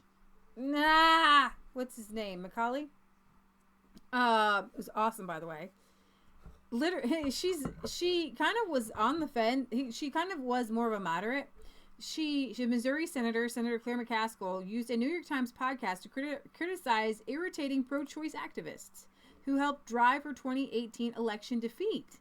Appearing on Thursday's edition of the New York Times, the daily podcast, a defiant McCaskill responded to a question about some Democrats being upset about her being quiet on the issue of abortion. My voting record is perfect, I think, she says in regard to her position on abortion. I have been very clear about my position. I think the people you would talk to, I'm willing to bet, I could probably name 3 or 4 of them, are young women who have not spent any time outside of the group of the people that agree with them. The outgoing senator highlighted several meat and potatoes issues that were important to Missouri voters, as well as her critics' lack of understanding about the economic angst that drove Trump voters. I think those people who are upset I wasn't talking more about abortion, shame on them if they don't know my voting record, and shame on them that they're not working as hard as they can for me and not trashing me because of my voting record in a hard state.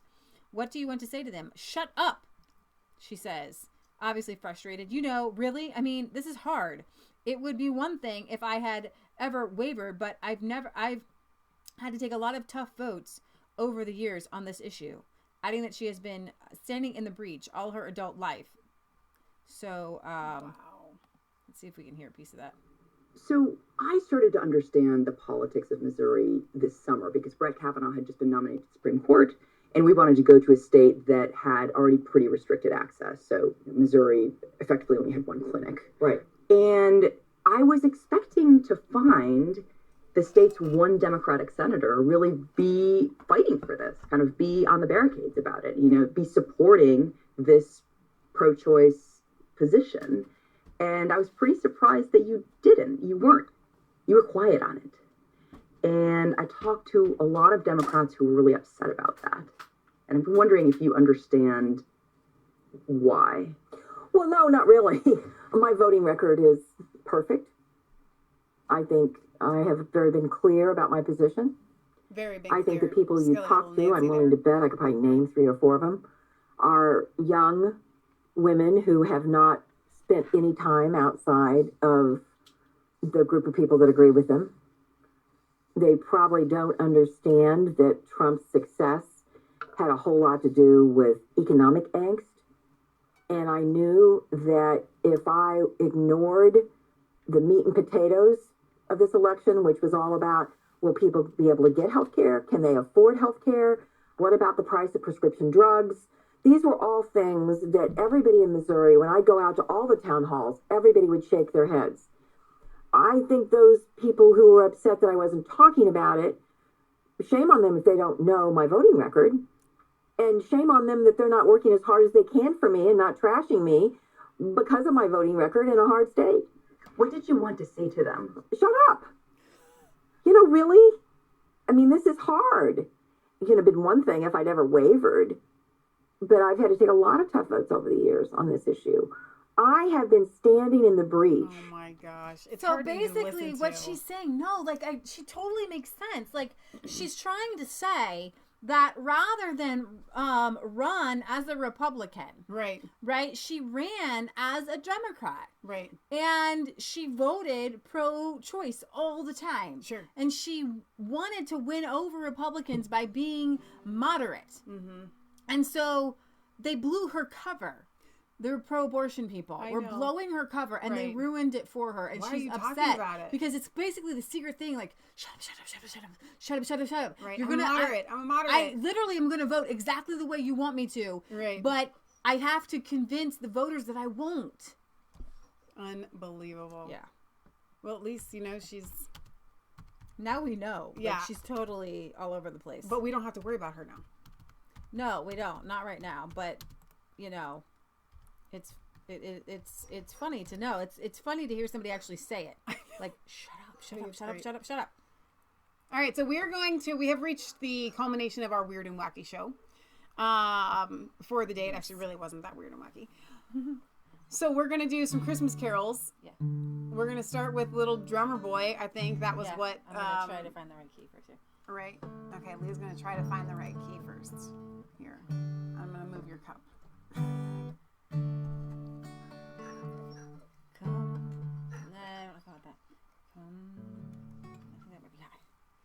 That might be a bit high. Oops.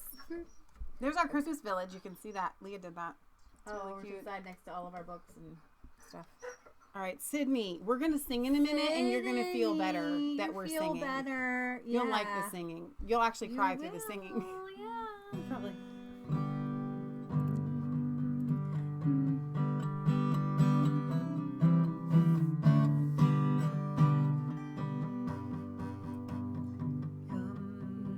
They told me pa-rum-pa-bum-bum, a newborn king to see, pa-rum-pa-bum-bum. Our finest gifts we bring, pa-rum-pa-bum-bum, to lay before the king, pa-rum-pa-bum-bum, rum-pa-bum-bum, rum-pa-bum-bum. So to honor him, pa-rum-pa-bum-bum, when we come. Little baby, pa-rum-pa-bum-bum,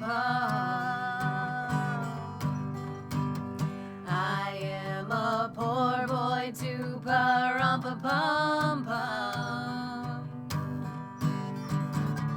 I have no gifts to bring, pa-rum-pa-bum-bum, to lay before the king, pa-rum-pa-bum-bum, rum-pa-bum-bum, rum-pa-bum-bum. Gary, I don't play the drums. I don't have that kind of rhythm, man.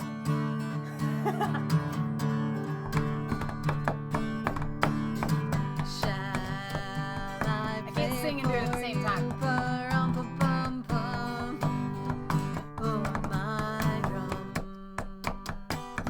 That's all I got.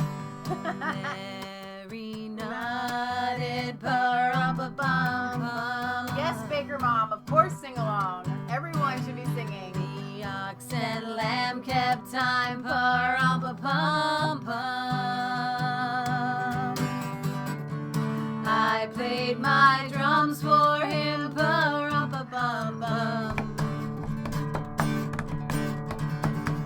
I played my best for him, pa-rum-pa-bum-bum, rum-pa-bum-bum, rum-pa-bum-bum. Then he smiled at me, pa-rum-pa-bum-bum. Me and my drum, me and my drum, me and my drum. That's really fun. You're singing too. Oh my gosh. Poor Sydney. She is 14 and she has the bad back, and she cries for 3 reasons. She's in pain, 4 reasons. She's in pain, she's hungry, she has to go potty, or she just needs Leah. Most of the time, it's the latter.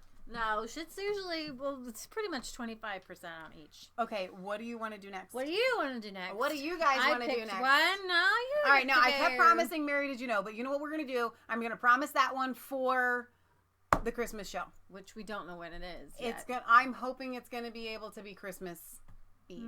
I would like it to be. Okay, I'm just telling, that's my vote. Should our schedule allow it, that is when I would like to do it.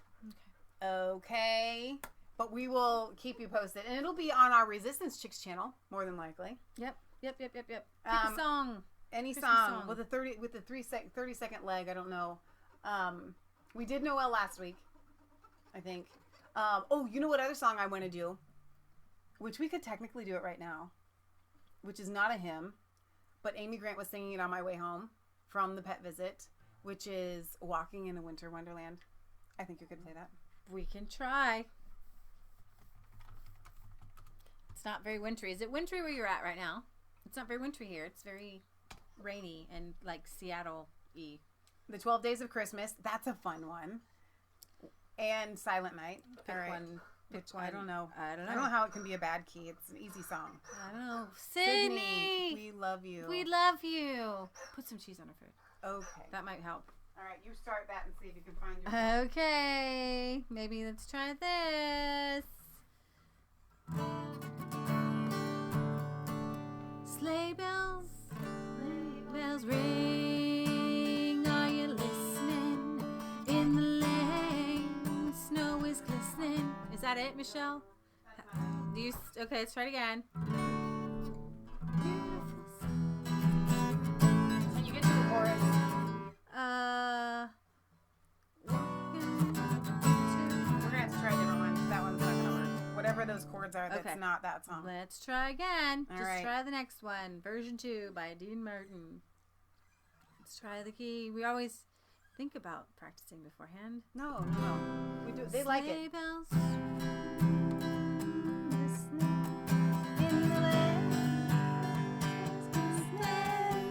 A beautiful sight. We're happy tonight.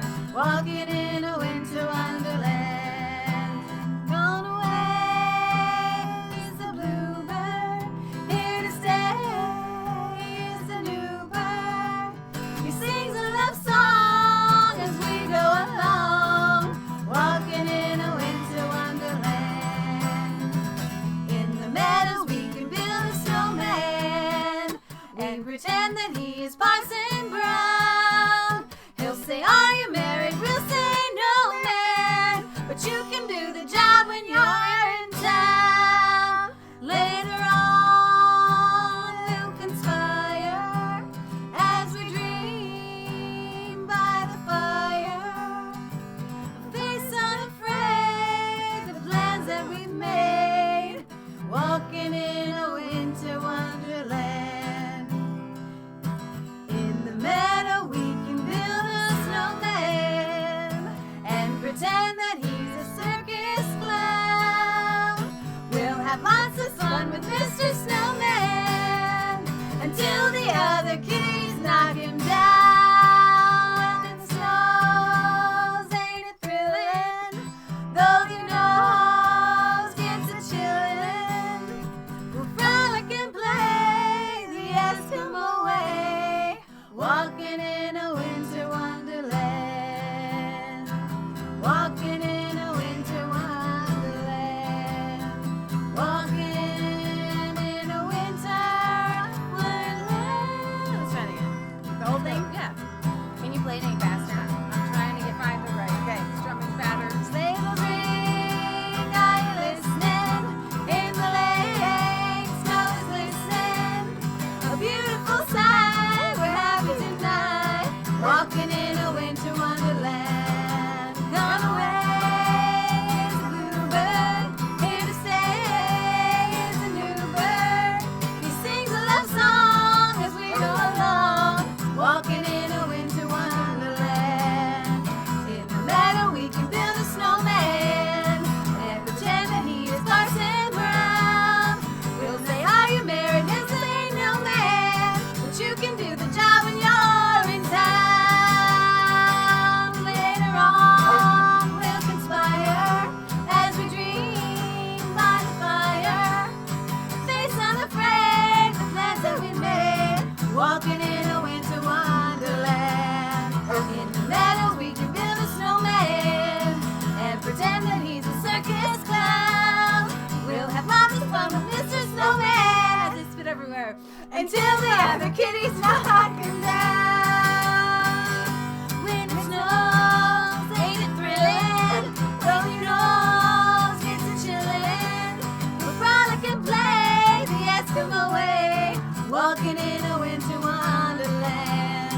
walking in a winter wonderland. Walking in a winter wonderland. Dog. Oh, Yay! Sydney. Poor Bubby. Sydney. She just needs me right now. And Jasper needs me right now. And I think Michelle's just going to have to sign off. We're going to have to sign out. The whole world is falling apart. Sydney's and Jasper's having issues. All right. Here's the deal, guys. Merry Christmas. Merry Christmas. You're like the faces. So I can be in the center. All right. Merry Christmas. We love you. God loves you. God bless. But before I sign off, I do need to tell you, I'm a mess too. We're just all losing it here. I don't know what is even happening. Chris Holman put out the most amazing, beautiful Christmas sermon. And he covered so much. He did a lot of research. And not only is it a message of encouragement, but I wrote this in the comment section. The message that he delivered today is something that whether you're a new Christian or you've been a Christian your entire life, you will learn something in this sermon. So regardless, you'll be encouraged, but you will definitely learn a lot. I did. So I want you guys to go and check that out on Chris Holman's channel. And I'm really excited about his new 9-Line Ministries. Kelly and Eric go live every Saturday now, I think at 8 p.m. Kelly, I don't know if you could put in the comment section, in the comments, which channel you guys are going to be at. That would be excellent. So until further notice, we're going to be here on Resistance Chicks channel. I think a lot of you guys found us anyway, so thank you for finding us and coming and following us wherever we go. I do want to put this out here. You guys, I don't know what's going to happen, but should for some reason we ever get banned on the Resistance Chicks channel at the same time from live streaming, we will probably continue to live stream and just do it from Facebook because we're already streaming on Facebook Live, and we'll just do that. And you will be able to find those videos on www.resistancechicks.com. Yes, exactly. Okay, you can always find us on resistancechicks.com, and then I'll take those videos and I will download them and upload them to Mass Faith 3 and the Resistance Chicks channel. But if you want to join us live, that's where we would switch our platform. We would totally just go to Facebook. Yep. And if you don't have a Facebook account, you're gonna have to do a Facebook account. Okay, it's just that simple if you want to be part of the live chat. So that is the contingency plan should the worst happen. All right, so I'm gonna sign off here. We're gonna make stir fry tonight. I'm very excited about that. I'm hungry. Check out Chris's video. Let's see. I don't know. So Kelly says yes on Kelly PB, aka No Fam. So just Kelly PB. That's the channel they will be going live from on Saturdays at 8 p.m. Barry, I will be looking for your package. Robert Bone, we got a package from you today. I would like to save that for a Christmas show if that's okay. If there's nothing perishable inside of it, you'll have to let me know. We have some other packages. Somebody sent a package from Walmart.com. And I need for whoever you are to let me know who you are, because it may have contained more things in it than it should have. And so you can email me at massfaith33@gmail.com, and I need to know what you meant to send out of the 3 things that came. So, okay, Robert says that we can save his package for the Christmas show. Fantastic. Let's see.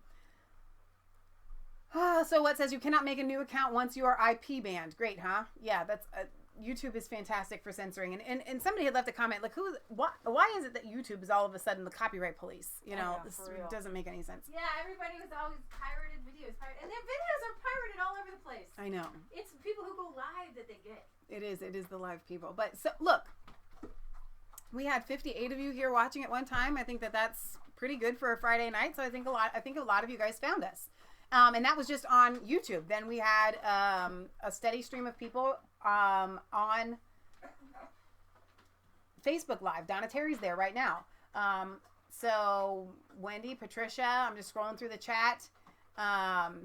Mark, Patricia again. We had Deacon Desmond. I know Kate was there earlier. Justin Hughes joined there earlier. So a lot of you guys were able to find us on Facebook Live as well. So that is fantastic. I'm really glad that no matter where we are, you will find us. Remember that triple amputee guy? He's off of Facebook. I know. He can't even go on it. Watch his wife, what she posted. Like, seriously, like, Big Brother is like, here. But don't worry, we're coming, and we're celebrating Christmas, and we're destroying these works of the devil. So don't you worry about a thing. Jesus is going to take care of you. Don't worry about a thing. Jesus came, and he's king. That's good. I like that. All right, you guys. We love you. God loves you. God bless. Remember, we have a P.O. Box. If you send us letters, we will read them on air. P.O. Box 107, Milford, Ohio, 45150. It's not just a conspiracy theory. If it's the truth, they're censoring the heck out of everybody. And that's absolutely the truth. Trump's going to get his wall. And the Magi came to find the king who would become savior of the world. And exactly. And Chris covered that in his sermon today. So a lot of stuff is going on. Good things. So Merry Christmas to you guys. We will see you on Sunday right here at Resistance Chicks at 1 p.m. Eastern Standard Time. And again, probably next Friday at 6 p.m. Eastern Standard Time. Somewhere in between there, we're going to do a Christmas show. Hoping for So I figured out what the other song was that I always sing with your name in it. I didn't figure it out. I always sing it. Every time I hear God Rest You, Merry Gentlemen, I always sing God Rest You, Michelle Spence, and let nothing you dismay. I do it too. It's so weird. I do it every too. single time. It's like, those I aren't go the around words. the house singing that, actually. And you know what? That's actually good. I think it's the Lord trying to tell me I need to rest. You, Michelle Spence, and let nothing you dismay. That's good. Remember Christ our Savior was born on Christmas Day to save us all from Satan's power when we were gone astray. Oh, tidings of comfort and joy, comfort and joy. Oh, tidings of comfort and joy. You know, what I love about Christmas hymns, that's what they are. They're not just Christmas carols, they're Christmas hymns. The words oh my are gosh. so powerful. Somebody's going to get all up in arms and start calling them hers. Huh? Hymns and hers. Oh, it's going to be hers now. Oh my gosh. Them crazies. But seriously, tidings of comfort and joy. That's what Jesus coming brings. Okay? I mean, I know we have some people, you know who you are, that have a problem with Christmas. If you have a problem with Christmas, your homework is to watch the Bethlehem Star movie, okay, documentary, where you will discover that in the stars, they have found that the Magi actually arrived on December 25th, okay? And they were the ones bringing presents, celebrating the birth of the chosen king. So if y'all people got a problem with atheists and agnostics and people that hate God in stores having to sing, oh, tidings of comfort and joy, and glorifying the fact that Jesus came, I don't even know what to do with you people, okay? There is something about Christmas time that is, you can feel the Spirit of God. If you're not going to celebrate, and this really bothers me, the people that don't celebrate Christmas, when do you celebrate the fact that Jesus came? All year long. I think it deserves something more special. You know what? Than that. Good night, everybody. I'm getting on a tangent. She's shutting me down. Good night, all right, you guys. We love you. God loves you. And God bless. And we'll see you on Sunday. Mwah! And Merry Christmas. God bless us, everyone.